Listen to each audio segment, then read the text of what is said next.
Let me show you how to check a 3-prongs power cord for continuity. The first thing that you need to do is to disconnect the cord from the wall outlet.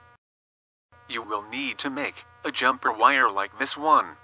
To make it, get a piece of wire, strip the 2 ends and attach 2 insulated alligator clips like this. Set your multimeter on the lowest scale to read ohms.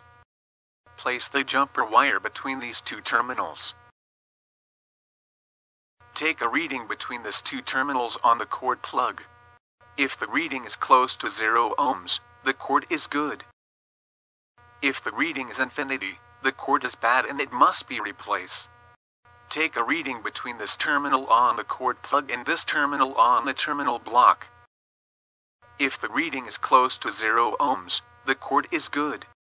If the reading is infinity, the cord is bad and it must be replaced.